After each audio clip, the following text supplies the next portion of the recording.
Good morning.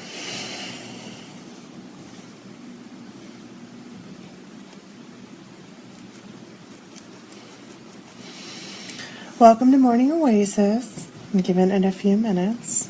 I've had so many requests to wait for a few minutes till things get started. I'm going to feed my bunny while you guys come in. She's so cute.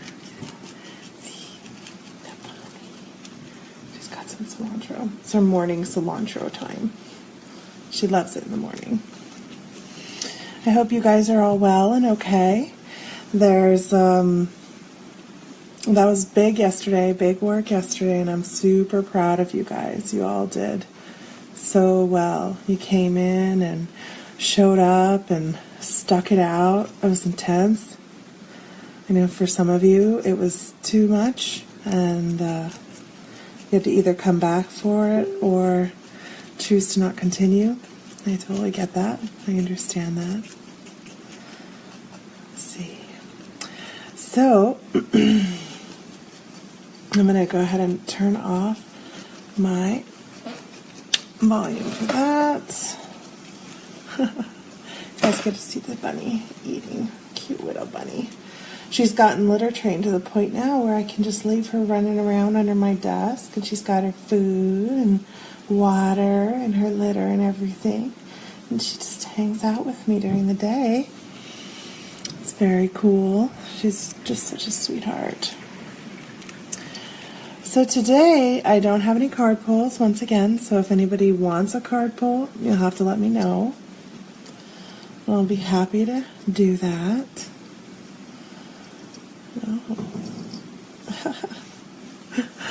Let's see. So yesterday we talked a lot about elitism. We talked about it from the perspective of race.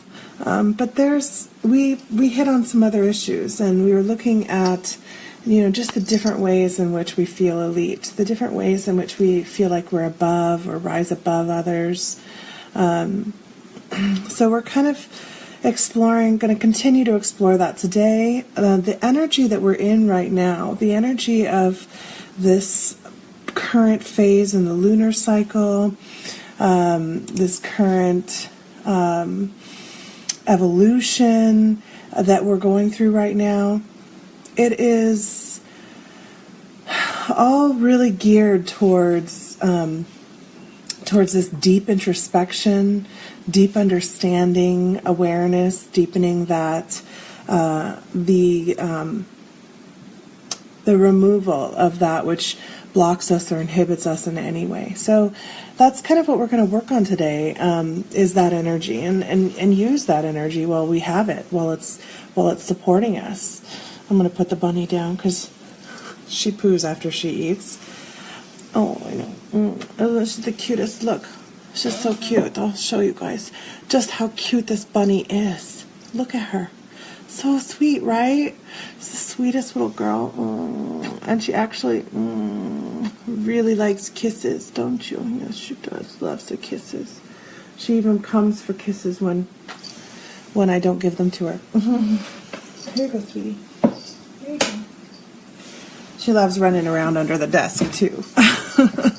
I know, isn't she? Oh, do you want to come back? She came right back to my feet. I'll leave her down though. So does anybody need a card pull this morning? I know. Oh my God. Andrea, she loves to have her little nosy kissed. So I'll hold her upside down. She's like, why did you put me down? Come here, little girl. There you go. So anyway, so if you guys want a card pull, let me know, and we can do that before we get into talking about things. Yesterday was big. It was really, it was an intense one, and I don't know that, I can't promise that today won't also be intense. Good morning, Justine. Sure, yeah, Alex, I'll do that.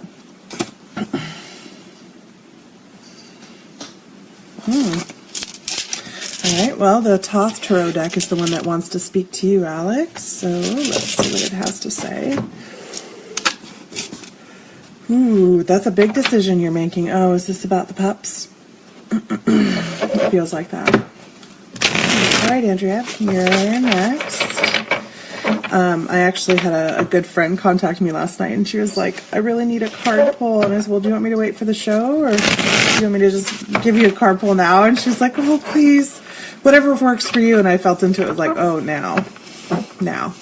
So,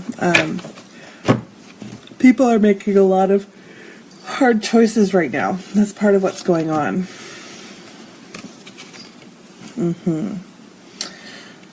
So this is, I don't think this is what you want to hear, Alex, but the card that came up is futility. So it's the Seven of Swords. And, you know, one of the things about this card, see how the sword is actually just being broken into pieces by all these little things? It's kind of like your intention, though noble and strong and focused and clear, is actually being undercut by all these other situations. So really, the efforts and the attempts that you're trying to accomplish or achieve through this work are actually being undermined by a lot of other influences. So, yeah.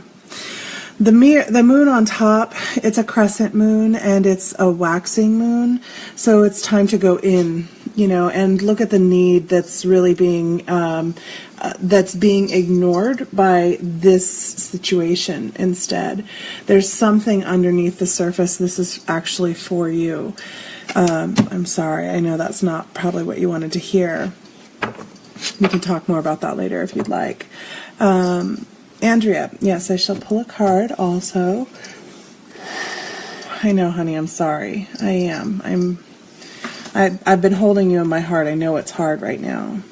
The Earth Magic deck wants to talk to you, Andrea. It's so funny, you guys. The sun is like shining so bright through there right now, but the actual sun, where the sun is right now as far as relationship to rising, is up over here on the opposite side of the house. So there's a lot coming through right now to support us with this work that we're going to be doing today, and it feels like it's big work.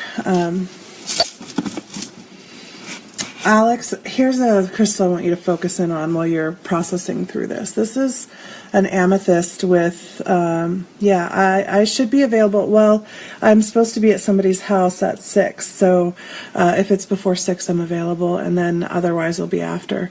But this is a amethyst quartz with iron in it, and it's very soothing, and it helps pull up the deeper anxiety that's coming to the surface right now.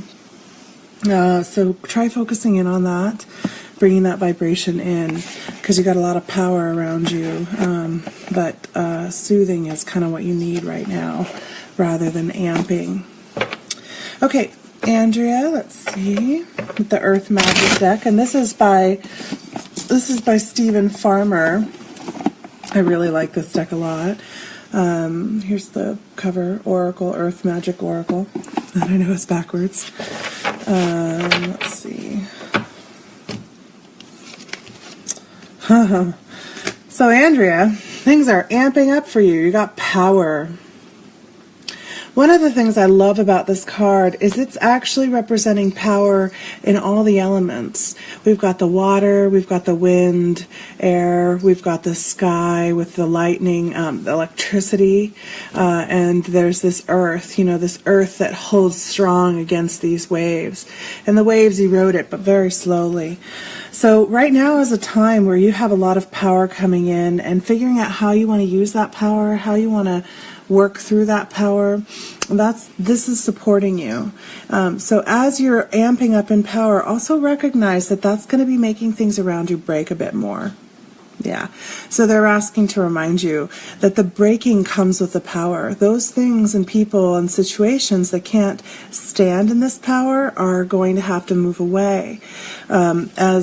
as I embrace my power and bring more in and grow with my awakening, as my consciousness expands, I have found very few people are capable of staying at my side and working with me on a regular basis. And it's not because they are less than, it's because my journey isn't where they are at. And that's kind of like what the Teal Swan video that I posted last night, that's kind of what she's talking about when she says that, you know, you go through that expansion and you have that awakening and the enlightenment, the first enlightenment, and then you come back and you try to teach and you realize, oh my God, my vibration is totally way up here and nobody can even relate to me. They can't even quite understand me. And that was when I had to come back down into the meat of the thing and come back down into the earth. And I had a big shifting in the people that were around me. And now it's like the people who come are those people who have exploded in their awakening and their awareness, and now they're kind of going, okay, how does this even relate? How do I even translate? How do I even come back in and make this impactful or effective for anybody? So we have room for one more card pull if anybody is interested. First one to ask will get it. And yeah, power is coming in pretty strongly. We're going to have a big transition when we get into the new moon, which is, let me look that up. No, that's her head. I am so excited, you guys. We're going to be doing a midnight sweat really soon. Yeah, so the new moon is on the 26th, actually. So that's going to be this Sunday. That's not very far off from us. So as you're moving towards that new moon energy, you're going to really want to make sure that you are doing the introspective work, because it's kind of like I was talking with one of my friends, Guru Dan, last night, and you know he had mentioned something about that, and yeah.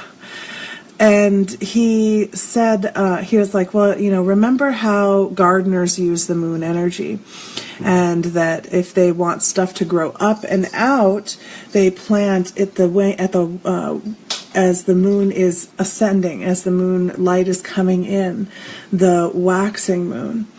And if they want it to grow down, like let's say they're growing potatoes or carrots or onions, they plant at the waning moon as the light is fading, and it encourages that deeper introspection. And so we're in that waning energy right now, and we're in the thick of the waning energy. Remember that the moon, the impact of it actually is, it's a period of time. So as you're coming into this waning period, we're going to be doing this work. You know, tomorrow is a Q&A Friday. So if you guys have your questions for tomorrow, make sure that you post them. This reminds me also. So I've been letting you guys know for a while, I will be on vacation all of next week. It's not really a vacation. It's my husband's working trip. We're going on to a conference down in San Diego for Assisted and Disability Technologies Conference. Some of the coolest stuff is going to be there. Yeah, Jesse, I will definitely pull for you. Let's see. The Energy Oracle cards want to talk to you, Jesse. So next week, if you are feeling the need, if you have become accustomed to and used to having this daily during the week, I would suggest going into our YouTube channel. You can also find all the videos here on my Facebook profile under videos. I know I've been very delinquent at retitling the videos and getting them up on the YouTube for this last week. It's just been a hard time, but interesting. So that's interesting, Jesse. You're having buffering issues. I actually noticed it seemed like the connection was not very strong when I came on today, and it still kind of feels like it's not very strong. So I don't know if anybody else is having buffering issues. Jesse, you got the Angel of Love, card number 49. It looks like, hold on, let me feel this for a minute.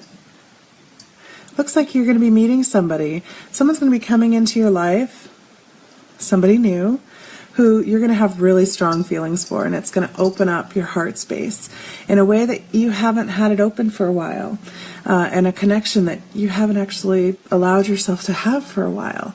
So she's asking you to let this energy come in and to remove the thought of what it's supposed to be about. Don't worry about it, Teresa. You're not late, you're right on time. So don't worry about what the consequences will be or what the outcome will be, but allow that love to just grow in the heart. It's time to let that heart energy come in. I'm just going to let you see her a little bit better. See, aren't you just ready?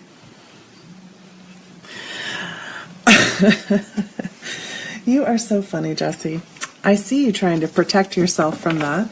And remember, when we ask, even with our subconscious, the universe provides. So what we wanted to talk about today is we're going to do more work on this elitist feeling, this idea of that we have something that holds us above others, something that makes us more aware, more separate, more awakened. One of the things that I did yesterday was I posted a video by Teal Swan, and it was so perfect. Like, it was just spot on with where I'm at in my own understanding right now. I also had yesterday one of my students come. He was just needing a little extra support. That's right, Jessie. So he was needing a little bit of extra support. He's feeling challenged. He's struggling. And he has conflict in his home life with his family. And he was like, everything else is going great. Everything else in my life is perfect. It's all just flowing. His work is flowing. He's a creative person, makes his living being creative with his products. Everything is abundant. Everyone in his life is loving being around him. He's loving them. But at home, there's conflict. There's challenge. And this is very common for people like us because we have made this commitment to be service-oriented, service to others-oriented, which means that the others out there are people that we give to. We have to learn to allow to receive from them as well. But that's kind of what we focus on is, how can I give? What can I do? For him... Crow right over. For him, he's like, he makes movies, so he's like the guy that gets it done and gets everything arranged and gets everything organized and gets everybody in their places and, builds the foundation of everything.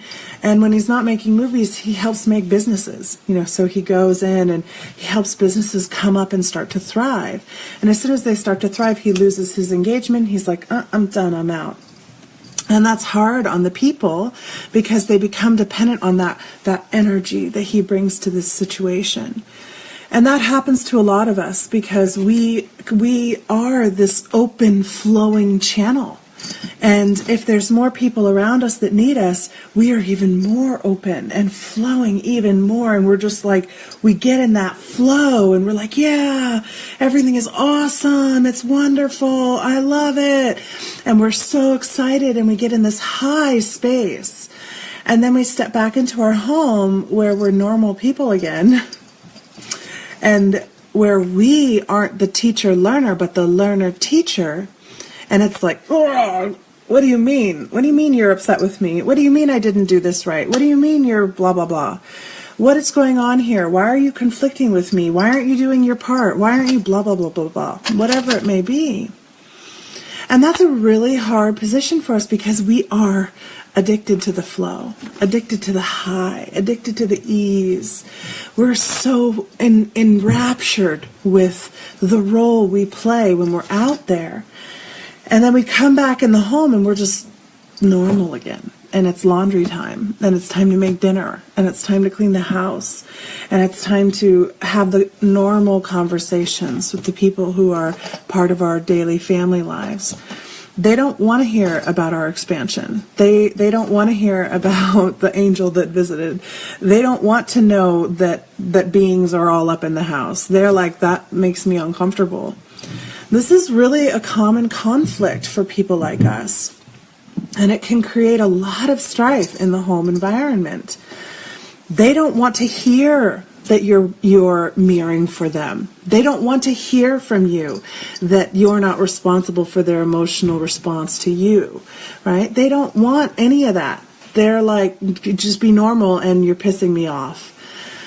And for a lot of people, especially a lot of my students and myself, I go through this at points. I am not immune. I am right there with you guys in this. We have to remember that if we stay all the way up here all the time, we're no longer relatable to the world. And enlightenment for the individual up here isn't actually, it's not accessible to those people who are here in the meat of it. They're still in the suffering. And as we become more and more aware and more accepting and understanding of unity consciousness, that you and me are the same, what becomes unignorable is that if I am enlightened and you are not, and we are the same, then we are not enlightened. And that's why Teal Swan calls that the secondary enlightenment. And it's why we have these people in our lives and in our home that knock us back down. They're like, hey, get back down here. This is the world. This is the real world. This is where you live. This is what we're doing. This is where I'm at. And what are you really doing here if you're not supporting me where I'm at? Are you seriously service to others oriented? Or is this part of your service to self? Your self-orientation, your self-awareness, your self-enlightenment? And this is a struggle that I see, I experience, I witness, and we all have to come to grips with. How much do we want to be accessible and applicable to the world around us? It doesn't matter, as we see in America right now, it doesn't matter how enlightened we are, how compassionate we are. It doesn't matter how loving we are, how accepting we are, if we are rejecting all of those who have yet to experience that awakening. It doesn't matter how much compassion we bring, how much energy we bring, how much light we bring in, if we cast those into darkness who have yet to understand and have awareness. For many, many years, my best friend, she's a hardcore Christian conservative Republican. She lives in a small town.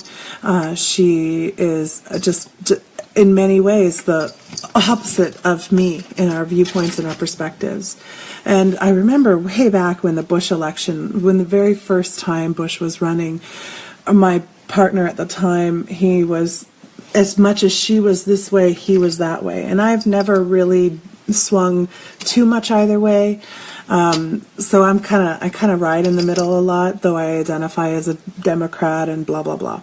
So she was, they had these huge battles, these huge conflicts. And she just would be like, I can't even talk, I can't even speak to you. And I remember sitting there and I would try to have conversations with her and I would bring it up and I'd be like, why don't we talk about this? And have you heard about this? And have you heard about that? And blah, blah, blah, blah. And what do you think about that? And how do you feel about that? And I remember she was like, I'm not even going to talk about it. I'm not even going to talk about it with you because, I don't even want to go there. Because she identified that I was partners with this person, that I must also think and view and feel that way. And I was like, well, okay, we don't have to talk about it. And then the second Bush election came up, and it was like we finally started talking about it.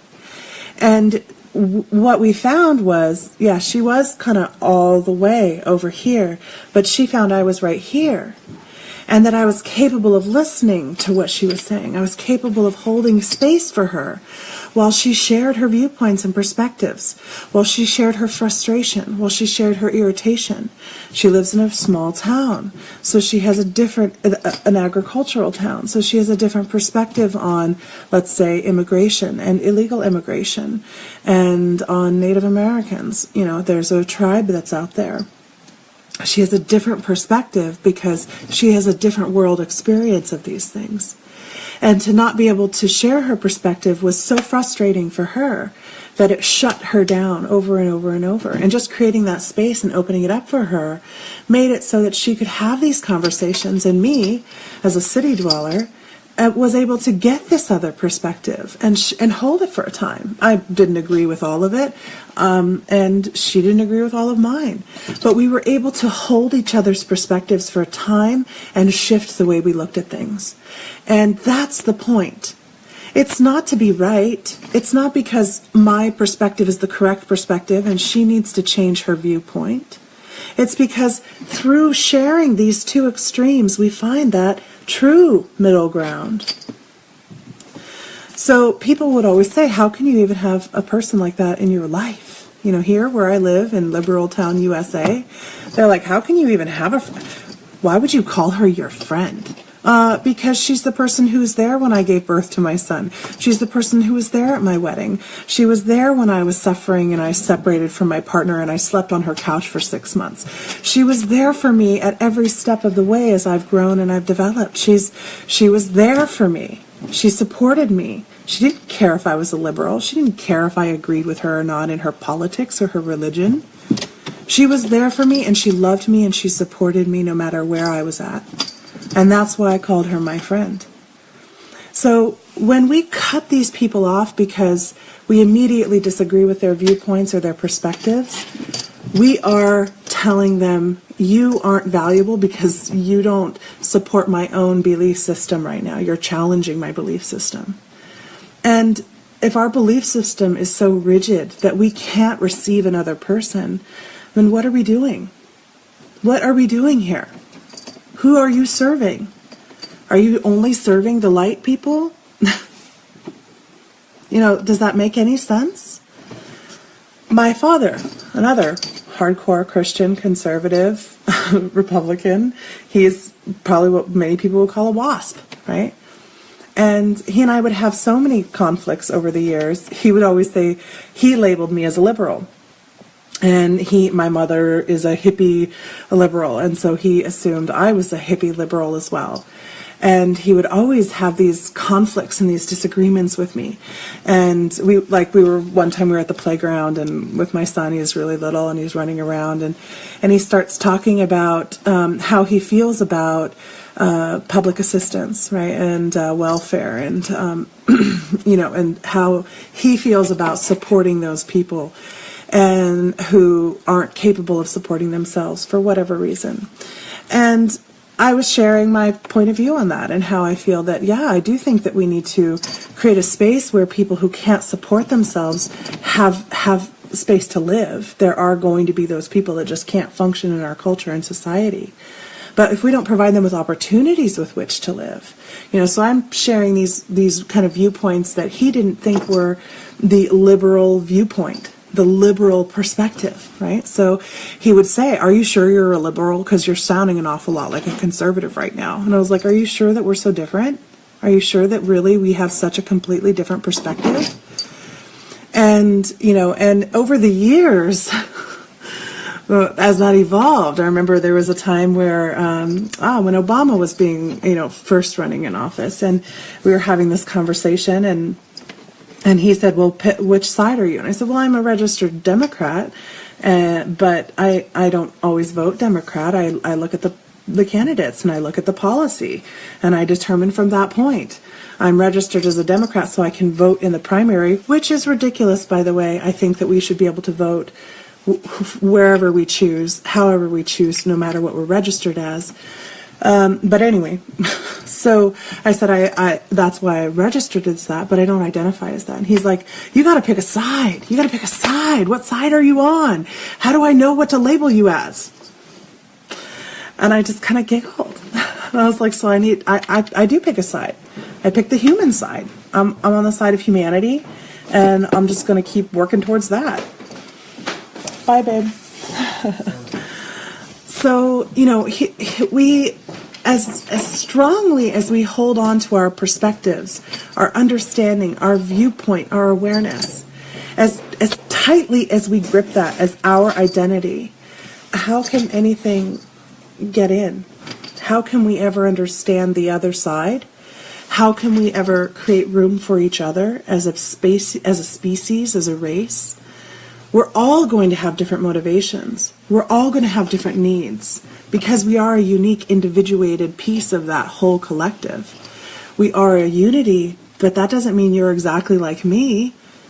We're like one of those pulp fibers in the orange, and no two are going to be just alike, but the orange isn't complete without all of the pulp and the skin and the white yucky stuff that we throw away and the peel, right? That we don't eat, we discard it. But would it be an orange without that beautiful golden peel? Would it be as sweet if it weren't allowed to ripen? If all of those pieces weren't allowed to be a part of that whole? So we're going to do another meditation on looking at that. Looking at our ability to create allowance and space for that which is the complete opposite of us. I was talking also, you know, with my student who was over yesterday, and when he asked if he could come over, I was like, well, you know, the only time I've got is you can come grocery shopping with me. He's like, I would love to go grocery shopping with you. So we're out grocery shopping, and you know, and as we're talking, he was asking, he's like, are we from the same soul tribe? Are we from that same family? And I said, well, I guess right now the way that I would describe it is, you're a branch on this orange tree. That's where this came from. And you have all these oranges that you support and that you've been fostering. And those are these communities that he creates and develops and fosters. And within them are all these pulp fibers, these people that you support. And I'm kind of like a tree that you're a branch on. Now, that doesn't make me more important. It only shows where I identify. I'm identifying that all parts of the tree are me, including the pulp in that fiber in one of those oranges, as much as the roots that are growing down below it. The roots that are down in the dark and denied by the sun, right? We don't look at roots which draw and suck up from the earth as a bad thing. They're supporting from below. They're bringing up from below, from the darkness, from the depths and the recesses of the earth, what the tree needs to grow. We don't look at the leaf as superior to the tree root, because the leaf also is drawing, but it's drawing the shit in and transmuting it into this light, into sugars, into nutrients. And that tree is also feeding back into the earth through those roots. So there is no one part that is a better or worse. And the more we can all identify as the tree, the whole thing, the less we reject the pieces of the tree that we don't want to be. And if we aren't rejecting the pieces of the tree, then there aren't limbs that are dying. There's not infection that's festering in the space that's not supported by us, that's not held by us. So we're going to do a tree meditation. And we're going to try and see if we can't embrace the whole tree. Okay? So let's go ahead and check your posturing, check your seating. Little Miss Bunny is being kind of naughty. She's getting in behind the bookshelf. But we'll just let her in this space. We're going to allow her to be naughty as well. She's representing that for us in the house today. Oh, okay. Oh, sorry. Big triggery. Not triggery, but just, here we go. Everybody's kind of like, okay. After yesterday's meditation, who knows what will come through. I'm going to support us today with two of the stones that I absolutely love to support with. Here's the other one. So this is a chunk of mahogany obsidian. It's raw. I found it out at glassy butte in Eastern Oregon. I love working with this. It's an extremely grounding, supportive stone. So just take a moment and tune yourself into this, because I'm not going to hold it up for the whole time, but just tune in. Feel that grounding energy. Let the stone call your energy down into the earth. This is formed by hot magma rising up from the depths of the center of the earth, and allow this to call your roots down. And this is a cluster of quartz. I love to use this one as well. It's great for crown chakra quartz. Allow this to call in that source energy in through the crown. So we're going to take a few deep breaths, coming to the present moment, present state of awareness. Breathing in and exhaling.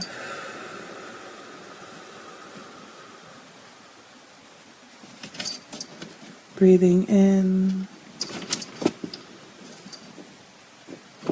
Present moment, present state, and exhaling.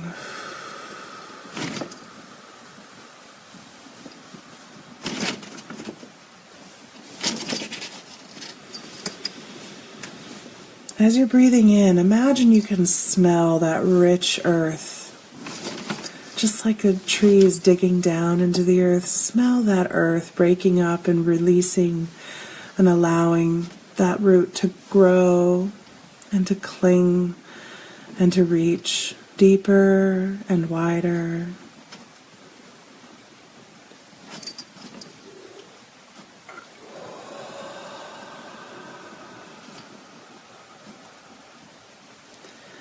Feel your feet swelling and growing as though they're becoming a great thick trunk of a tree as the rabbit tries to dig into the carpet.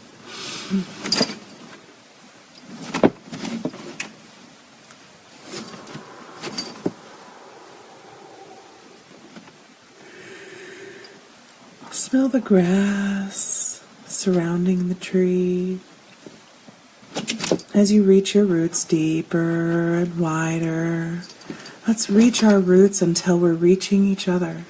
Spread all across the world, reaching and stretching, entwining our root tips with each other as we become the forest, the community.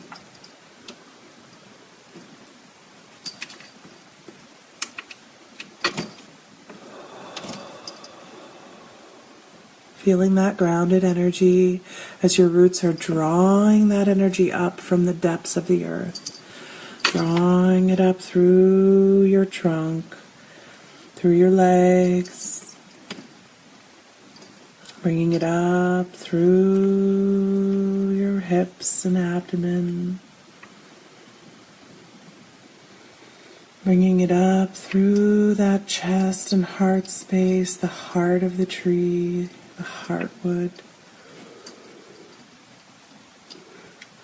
Up through the shoulders and reaching up through the arms and head as it reaches out into the crown of your tree.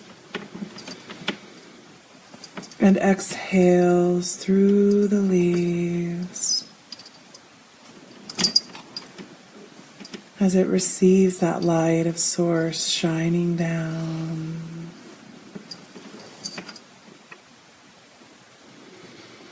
Feel your leaves turning to meet that light as you receive that energy and bring it down. Your body effortlessly and gracefully converting that energy into what you need to support you in your growth, your development, your harvest. Bringing that energy down through the body, down through that heart and lung space, down through the abdomen,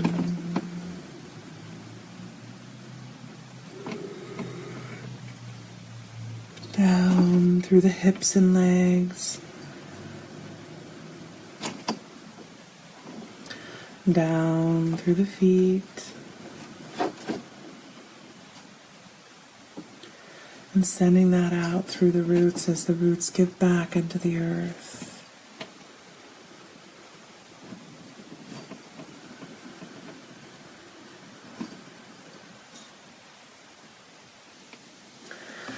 Begin to find within your forest those trees that seem like they don't belong. They're not your type of tree, whatever your type of tree is.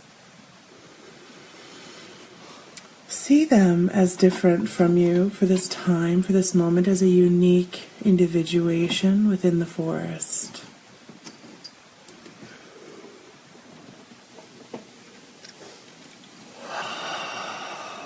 Observe them as they go through their growth for a period of time. We're going to play with time in this meditation. And imagine you're seeing it from the time when it first begins to bud out its leaves and distinguish itself from the other deciduous trees or the evergreens. See it as it blossoms flowers that are different from your own. Completely unique. Can we see the beauty in that? Watch as that tree draws in insects, birds, animals that you don't draw, that you have no pull for. And let's observe the beauty of what they bring, this diversity into the forest. That actually is increasing the health of the forest. There's droppings. There's debris from the tree itself, the leaves, the petals, the fruit that drop and nourish the soil in a different way completely. Let's also recognize this tree draws up from the earth things that we don't. And maybe it fixes things into the earth that we don't. Watch as those flowers evolve into the fruit, the harvest of that tree, maturing.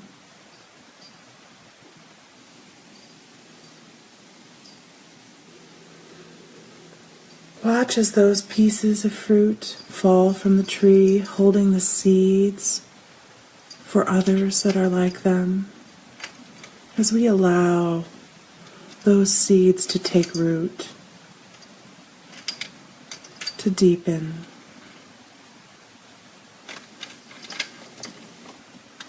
to grow next to our own rooted baby trees. And watch as they grow and mature. Allow yourself to enter into this cycle for a time, and let's just sit and observe.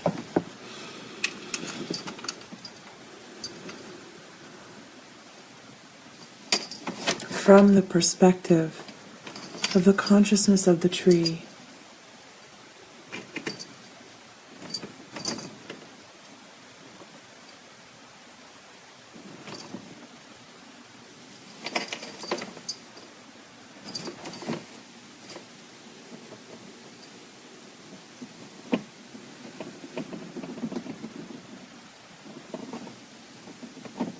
Now I want you to ask yourself, does a tree attack another tree? No. Does it dismiss it? No. Does it just grow where the light is? Yes. Let's allow that light to grow. I can hear her chewing back there. There we go. Let's for a moment open our limbs a little bit wider so we can give more light to this tree that is striving for the light, that's struggling. Let's be the gardener in this forest and make room for this tree that's maybe spindly and weak, that needs that light. Let's step back a little bit and give it room to grow.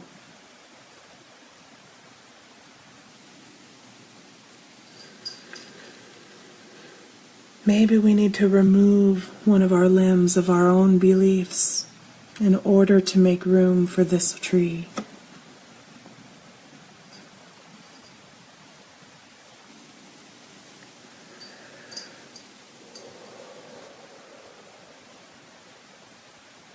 And let's allow our joy to come from watching this tree, this little weak, spindly tree at this time, grow and mature and strengthen as we've made room and allowance for it. We aren't telling it to be a pine tree. We're letting it be what it is.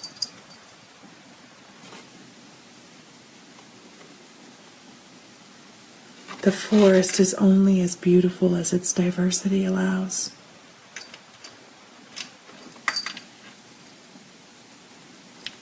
Go ahead and stay in this space for as long as you choose. I'm going to go ahead and end a little bit early today.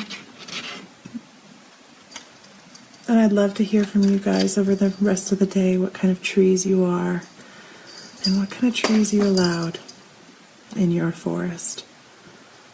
I love you guys.